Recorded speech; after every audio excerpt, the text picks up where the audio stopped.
Alright, welcome back, my friends. So, we're going to be going through the week 4 of stage 3 predictions. We're going to go through the first 2 days. Also, though, we got two pretty massive news drops coming out over the last couple of days.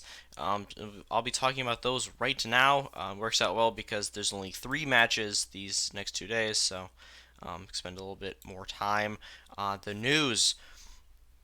So, first of all, it was reported, this came out about 2 or 3 days ago, that for Stage 4 of Overwatch League, they are going to introduce a role lock. So, teams will be forced to play 2 tanks, 2 DPS, and 2 healers.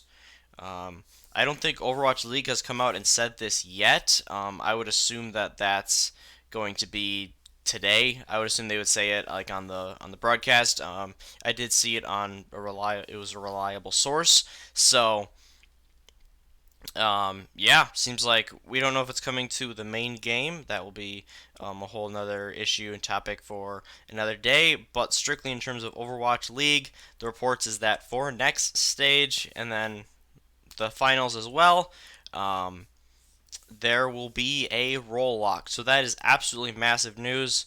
Goats has fallen out of meta somewhat here in stage 3, but not that much. I mean, it's still used on a lot of maps. It's at least used in as a variation, like the Sombra Goats. So this is absolutely huge news. This could shake up the entire structure of the top tier teams going into the last stage. It might help propel a couple of the teams that are like towards the bottom of the playoff race. It could propel them in. It could knock some of the teams out. So yeah, that's absolutely huge. Stay tuned for any more developments in that. Like I said, if it is true, I would be shocked if they didn't at least mention it on the pre-game show or post-game show today. So yeah, I'll keep you guys informed when it comes to any developments like of that as well. I have a lot of thoughts on the subject. I won't go into them all now, for fear of going on like a long rant. But I think for Overwatch League, it's fine. I'm okay with the role lock. Yes, does it take away some of the creativity of comps? Yes, but is there still a lot that you can do with the 2-2-2? Yes. I'll be most interested to see if we see a 2-2-2 bunker comp become very popular because you can't go to like a bunch of DPS to counter it.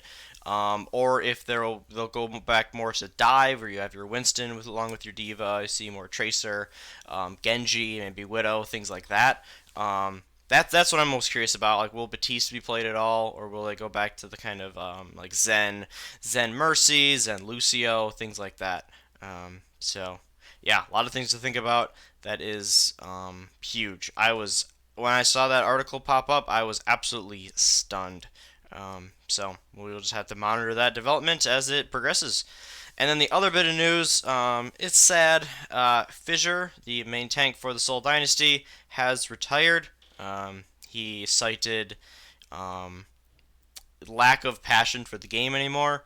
I wonder.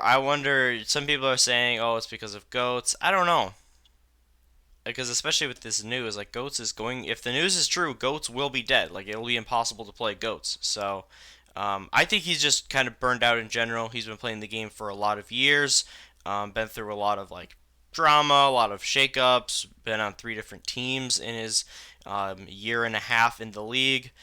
He is was one of the older players in the league. He's starting to get to mid 20s range, I think he was 22 last year, so 23. So not super old, but yeah, it was pretty shocking. I did not see that coming either. Um, so yeah, I mean, good luck to Fissure in the future, whatever he decides on doing. He was one of the best main tanks that we've ever seen. So yeah, I wish him all the best, whether he decides to stream or whether he's going to move on to a different game. Who knows? But yeah. So Seoul Dynasty, they're down to 1 main tank. Marvel has played a lot more than Fissure, especially stages 2 and 3. But yeah, now I mean it's a 1 man show. They'll probably pick someone up at some point, but at least for now, I mean he's the man. So we will have to see how that develops as well. So a couple of crazy. I mean, wow. I was not expecting to hear news like this, either of them, in the middle of stage three, just out of nowhere. But yeah, otherwise, week three was amazing. One of the best stages, I think, in all of like the history of Overwatch League in these 2 seasons. We had so many different comps. We had upsets. We saw teams really start to flex, start to pick something that they like. Boston's running the Sombra Doomfist comp that Element Mystic is famous for in Contenders Korea. You got Houston running their Sombra Goats and then a lot of their DPS comps. Valiant running just like straight Sombra Goats. Yeah, it's been crazy. You got of course Chengdu doing their thing. So it was a super entertaining week. I saw the viewership was way up again. I think it was up like 20 or 30,000 from the last week. They were in like the low hundred. It was like 105 to 110,000, which was great. Because I really think there was a lot of good Overwatch played. We're seeing a lot of variants in the meta, more I'd say than any other meta in Overwatch League history, at least, if not competitive Overwatch history. So that has been cool to see. It hasn't made the predictions hard. I got a lot of them wrong last week, but it's whatever. It is just for fun, after all. So, oh yeah, one other idea that I had was I have a couple other. I have at least a couple of my friends who watch Overwatch League pretty regularly. Um, Not as much as I do, but people probably shouldn't watch as much as I do unless it's your job. Um, but I've been thinking about like asking them to like just give me their predictions for the weeks, or at least for a couple of the games, for like maybe some like the best matches of the week.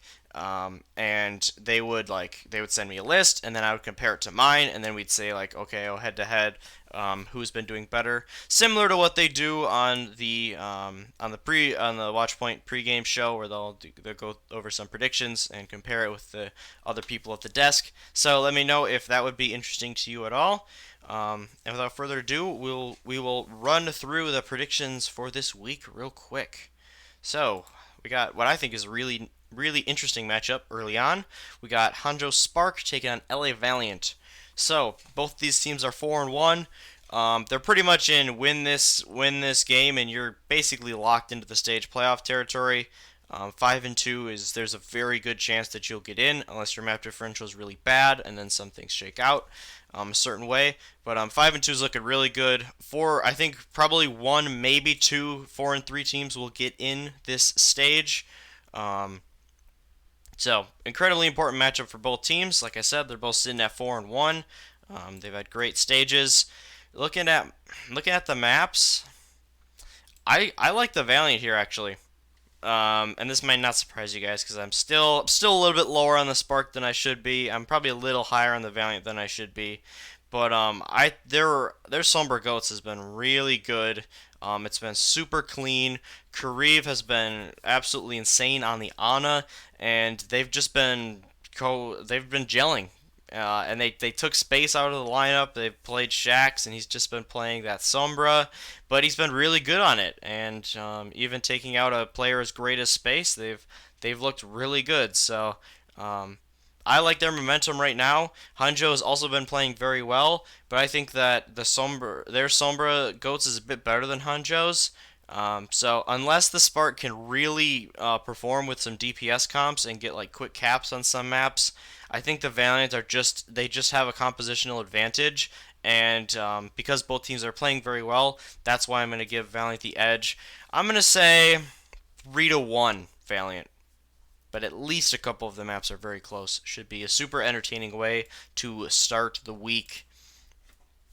Then we got Paris taking on Seoul. So Paris, you've seen the frustrations. They were reverse swept by Boston the other day, which, by the way, saved Boston's season. So Paris, it's the same old problems. They're 3-3 on the stage. If they want any chance of making stage playoffs, and if they want to stay right up there for the play-in tournament, they need to win this match. I mean, it's very important for them. But I think Seoul wins this one. They've been playing very well this stage, even with their lineups that have been switching in and out. They're at 3-2, so they're also in like you got to win these territory if they want to make stage playoff, and also jockeying for a good position in terms of the overall playoff. So I think that Seoul has a big advantage here. They're just a better team, straight up. I think they're a bit more versatile. I think they're honestly better at like the 3-3 itself. Um, we'll see which lineup they put out. I mean, obviously it'll probably be the one that's been playing with Marvel the most because no more Fissure. But it will be interesting to see if any of the guys that have been playing with like just Fissure mostly are incorporated in this match, or at least at some point in the future. Because I don't know. I think it was like only a couple days ago when Fissure started talking about, like he mentioned on stream that he might be retiring or that he might at least be taking a break. So, was Seoul aware of this like a couple weeks beforehand and were making preparations just in case? Maybe. I don't know for sure. I'm not in that org, so who knows? But I think they'll still be okay, at least in this match. I don't think they'll have many problems. I see this one as a 4-0. I think Seoul will sweep it up because they know that map differential is very important for them because they are close to a lot of teams in the stage standings and the season standings. Another interesting one after that, got San Fran Shock and Chengdu Hunters. So the Hunters, they put up a pretty decent fight against the Titans. I'm actually going to be doing a full match analysis of the last Chengdu Vancouver matchup because there were a lot of things that I wanted to talk about there. I think San Francisco wins this one pretty easily. I'll give Chengdu a map. It would probably be Ilios, if any of them. But I think San Francisco is a bit better at this meta, for sure. I don't even know if I'd say a bit. I'd say probably a lot better at this meta than the Titans. I feel like even though they've struggled to play against the Sombra, Chengdu doesn't really have like a Sombra. They don't play Sombra Goats straight up that much or that well. They do play a decent amount of Sombra with their DPS, but I think Shock will just go to Winston Goats and not have too many problems. Um, like I said, they seem a bit more clean than Vancouver right now. Vancouver was still able to essentially clutch up against Chengdu a bunch of times in their matchup and just win fights that they probably shouldn't have.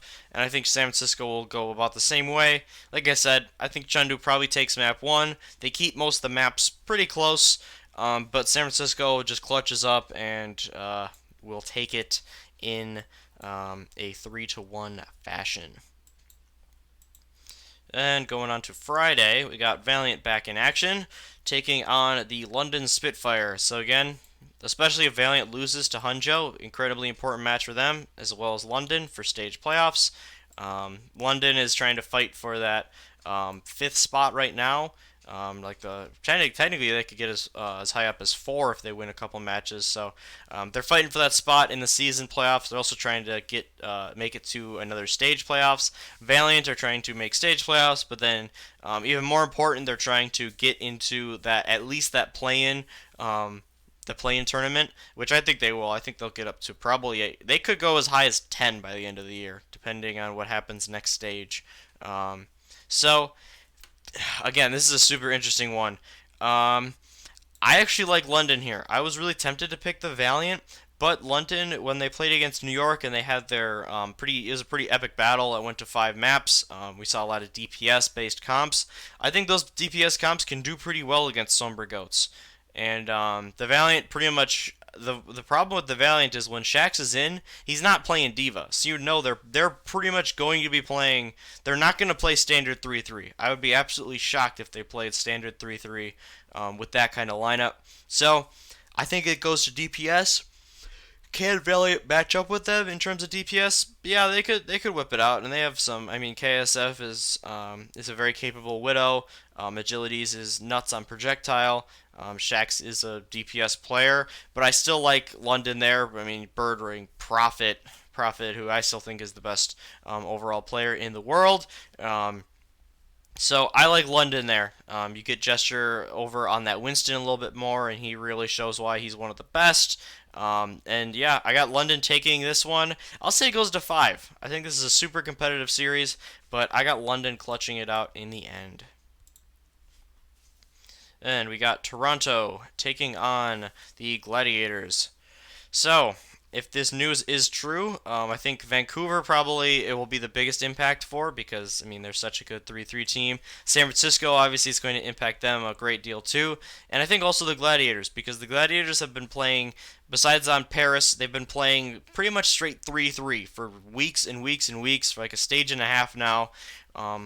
Really, I mean pretty much the whole year, honestly. So we'll see how quickly they can kind of change gears if it is true, because I mean by stage 4 they're going to have to adjust. But will it affect them how they play now? Probably not. They'll probably just run 3-3 and run over Toronto. Toronto really not super convincing right now. I'm 37, still trying to. I feel like he's still trying to find his footing a little bit.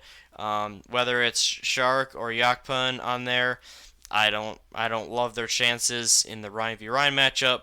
Gods has played pretty well on that Diva. Um, Ivy's played pretty well on the Zarya, but overall Gladiators just a much stronger team. We've seen Toronto struggle recently, and I think that Gladiators take this one in a clean 4-0, but Toronto could snag map 4 because Gladiators sometimes kind of mail it in, it seems, on map 4. But either way, I think the Gladiators take care of this series pretty darn easily, and they need to because that'll put them at 4-2, and they have to play Vancouver for their last matchup. So, for stage playoffs and for overall positioning, again, very important matchup for Gladiators. At this point, every matchup is important for every team, though. So I don't know why I keep saying it. Besides, like Washington and Florida, I mean they're done. But every other matchup, I mean, these teams got to start. They got to start winning. And speaking of a team that has to start winning, Houston Outlaws taking on Washington Justice. So Houston got upset by Florida last time out.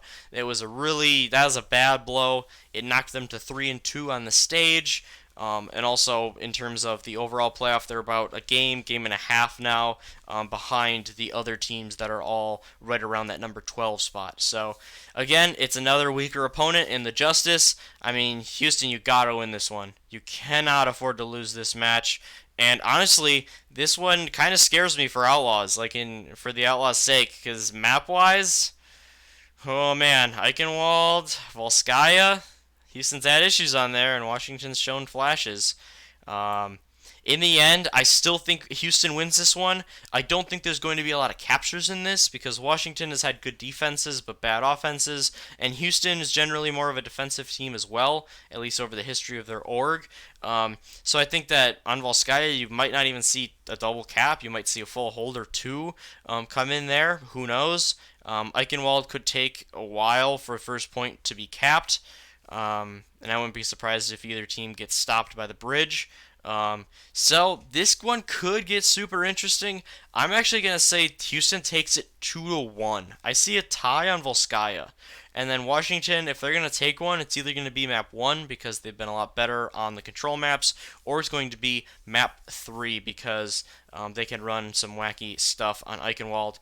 But yeah, we'll see. This should be an interesting matchup. We'll see if Washington kind of matches Houston with the DPS game. We'll see the Jake Farah versus the Corey Widow, or if they try to just go 3-3 and counter them with that. But yeah, it's a must-win for Houston. Like I said, Washington would have to win their last 10 matches of the season if they want to have a chance to make playoffs. So I think they're done. I do think Houston will get the job done though because they were upset last time. They're Americans. We get full of ourselves and we take people too lightly, and then we lose to them. So I think that they won't take Washington too lightly. They'll come out, have a good performance, and get a win. And those are the matchups for today and tomorrow. So let me know what you think. Let me know what you think about the news. Like I said, we got some bombshells getting dropped. Seriously, wow. Did not see some of these developments coming. But otherwise, thank you for watching. Let me know if you have any upsets in mind. Do you think Chengdu will take down San Francisco? Do you think Toronto will shock LA? Yeah, let me know what you think. But as always, thank you guys very much for watching. Have yourselves a great couple of days, and I'll see you in the next one.